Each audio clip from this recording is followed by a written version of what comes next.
Hai, Assalamualaikum semua. Saya Ahmad Idham bin Ahmad Zailan dari kursus pengurusan teknologi UTM kelas 5C yang ingin menerangkan isu-isu semasa kerajaan Malaysia yang gagal mengawal negara dan rakyat-rakyatnya membuat protes dan provokasi terhadap kerajaan sendirilah. Okey. Ni masalah punca ni daripada COVID-19 lah. Pandemik yang dah berlaku selama 2 tahun dan sampai sekarang masih berlaku lagi dan rakyat kita masih berdegil. Okey, rakyat kita masih berdegil. Macam mana cakap?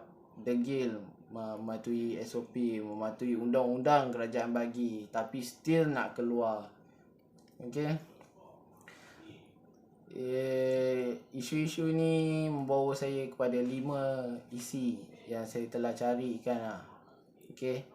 Masalah ekonomi, masalah sosial dan mental, masalah kesihatan, masalah hubungan diplomasi, masalah isu vaksin yang lambat ataupun lambat menerima atau lambat mendapat daripada pembekal. Okey. Saya ceritakan satulah dulu. Sosial dan mental. Sosial dan mental rakyat. Sosial dan mental kerajaan. Kerajaan membuatkan rakyat mental. Okey. Rakyat menjadi tidak stabil terhadap diri sendiri. Okey, rakyat menjadi stres.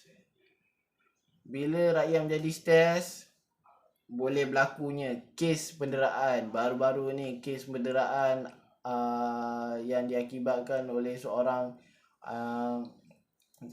seorang anak muda. Sedih juga. Seorang anak muda ni dia OKU, rasanya dalam 12 ataupun 13 tahun. Dia didera. Dia didera macam dikapak, dipukul sampai kulit-kulit koyak, ada kupas-kupas kulit kat muka. Saya rasa sedih sangat melihatnya. Okey. Lepas tu stres ni kan, rakyat menjadi stres, boleh berlakunya kes tekanan mental hingga membunuh diri. Okey. Saya nak terangkan benda-benda macam ni kan tak boleh dibuat main. Kerana stres ni bukan disebabkan stres family kan. Stres ni, tapi stres ni boleh mengawal badan kita. Kita boleh membunuh orang, kita boleh merompak kedai, kita boleh menyamun orang, kita boleh membunuh diri. Itulah topik hari ni. Topik hari ni kita bincangkan. Okey. Topik hari ni kita bincangkan membunuh diri. Baru-baru ni orang gantung diri di jambatan pejalan kaki, orang gantung diri di pokok, di taman cempaka, orang gantung diri ni. Lepas tu saya tengok kan, sampai orang hantar video kat saya. Orang tu kawan-kawan saya lah.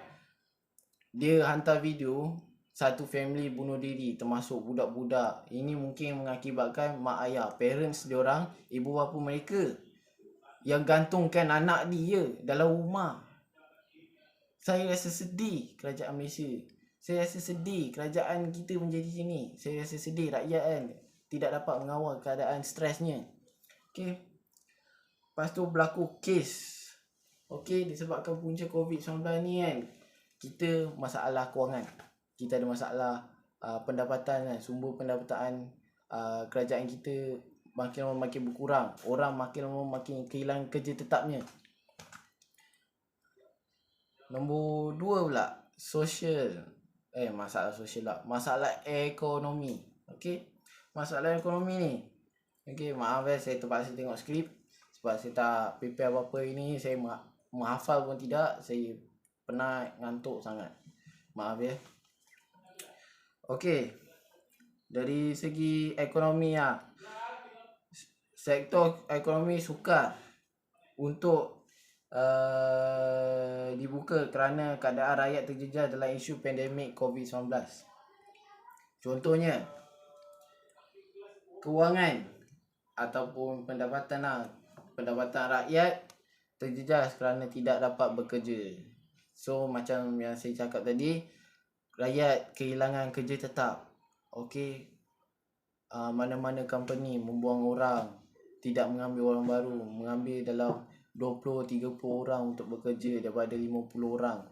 Itu masalah sekarang. Kita dalam masalah pandemik ni menjadi rakyat stres, menjadi rakyat kemurungan, menjadi rakyat membuat provokasi terhadap kerajaan sendiri yang telah membuatkan SOP, membuatkan undang-undang untuk menjadikan kita selamat, tapi kita sendiri yang tidak jaga diri.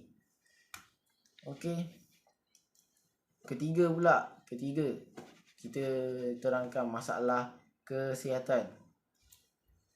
Okey, ni bukan masalah kesihatan lah, tapi saya ini menjadikan isu sebab orang tanya kat saya kan, kenapa kerajaan buat benda ni, kenapa kerajaan buat benda tu kan, apa yang bagi faedah kepada diri kita, apa yang memberikan faedah kepada rakyat kerajaan Malaysia. Nanya kan, banyak faedah dia. Rakyat ni dapat akses kepada sistem kesihatan berada di tahap moden. Contoh kan, akses dia rakyat dapat hospitality yang baik dari hospital dan klinik. Tak kira hospital swasta, klinik, hospital kerajaan, klinik kerajaan, klinik swasta ke, tak kira. Ni salah satunya kan. Kerajaan telah membuat penggunaan sistem MySejahtera yang baru-baru ni kita kena masuk. Contoh kita masuk hospital, kita key in pakai MySejahtera, kita scan. So kat situ MySejahtera ada biodata kita, nombor telefon, nama, IC. Itu menunjukkan kita ada dua dos vaksin yang kita perlu ambil. First dose, second dose. Okay.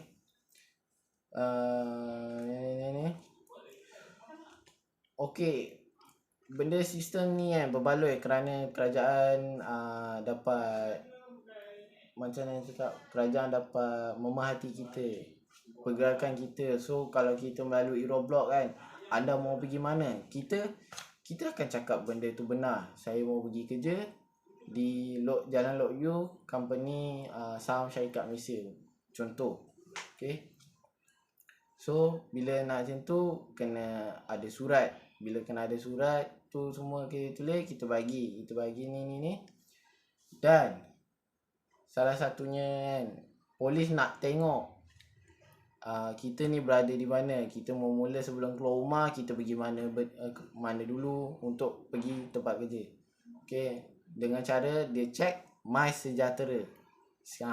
MySejahtera yang kita scan, situ semua ada biodata kita, nombor telefon kan, alamat kita semua ada. Okey, nombor 4 pula, hubungan diplomasi. Yang 4, hubungan diplomasi antara pengedar negara.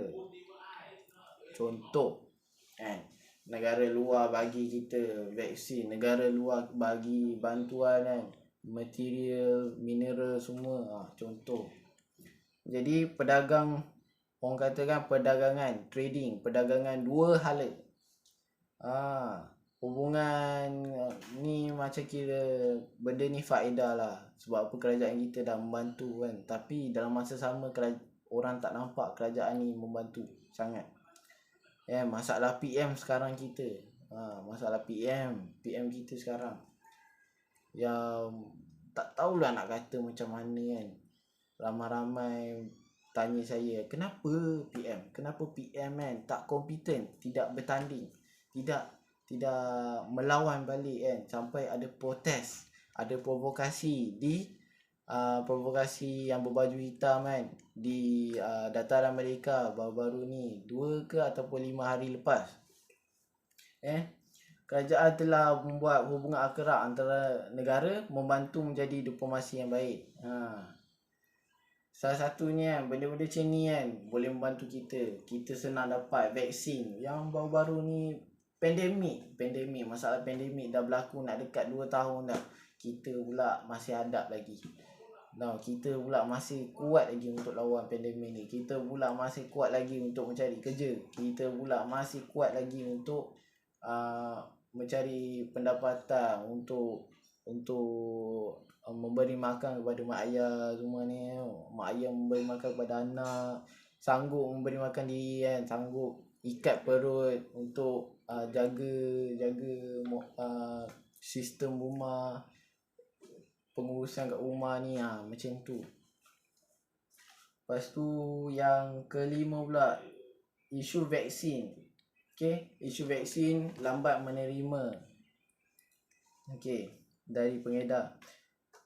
Dia masa mula saya ambil first dose selama 3 bulan saya terpaksa tunggu kerana vaksin ni adalah limited ataupun panggil terhad untuk mendapat. Tapi dengan diplomasi, kerajaan punya diplomasi antara negara dapat membantu. Dapat membantu AstraZeneca, Pfizer, banyak lagi yang kat Balakong South tu, The Mines, kat situ kan, diorang mendapat banyak-banyak daripada kerajaan Malaysia. Kerajaan Malaysia dapat daripada mana? Negara luar. Contohnya China, Rusia, contohnya nak katakan USA, saya tak pasti. Sekarang ni USA pun ada masalah diorang. Kerajaan ni jadi isu berat lah kan. Kerajaan Malaysia lambat menerima vaksin dari pengedar. Memang jadi isu besar. Sebab apa? Rakyat perlukan 2 dos untuk selamat daripada ni. Tak semestinya selamat. Sebab apa? Yang warga emas pun kan, yang ada penyakit banyak pun ambil vaksin tak sampai seminggu meninggal dunia. Jadi isu stres, masalah kesihatan, itu jadi isu dia. Macam saya dah ambil 2 dos. Jadi apa faedah saya dapat 2 dos tu? Saya dapat merentas negeri. Sebab sebelum ni merentas negeri perlukan ada surat. Tanpa surat anda tidak merentas negeri, tak dapat nak merentas negeri. Jadi kerajaan membuat 2 undang-undang. Nak merentas negeri ada sebab surat tu ada sebabnya. Kenapa? Tujuan dia bekerja, tujuan dia melawat family jauh, tujuan dia untuk mengendalikan kubur ke apa. Itu tujuan dia. Kedua perlukan vaksin. Vaksin ni tak boleh ambil satu ataupun tak boleh ambil. Tapi kena ambil kerana dia bagi faedah kepada kita lah. Kalau kita terkena COVID-19, kita perlu berehat 5 hari pun dah cukup dah sebenarnya. Dapat 2 vaksin ni kan, dah boleh rehat 5 hari dah. Kalau tak sebelum ni 14 hari bila terkena vaksin kan, terkena penyakit COVID ni. Sebab sampai ada orang sebulan duduk kat tempat fasiliti COVID-19 tu ramai-ramai pakai gelang warna pink. Itu bahaya. Saya jumpa orang tu kat Petronas tu, saya pun takut nak dekat. Nak bayar duit kat cashier pun saya takut sebenarnya.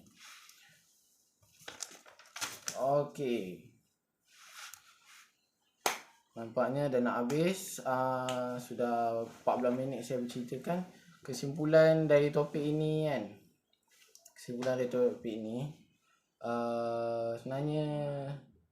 mempunyai kerajaan yang stabil, diorang dapat menangani masalah vaksin, dapat menangani masalah itulah, isu stres semua tu. Lepas tu diorang dapat memerhati kita dari segi MySejahtera lah kan. Dapat parti kita pergi mana, kat situ red zone, kat situ yellow zone, hijau merah. So diorang akan parti. Lepas tu lagi satu saya nak beritahu kan, kerajaan Malaysia telah membuat yang untuk mendapati anda terkena apa panggil tu, COVID, terkena penyakit COVID ni kan, dia menggunakan cara saintis, swab test mulut, hidung, air liu. Air liu penting.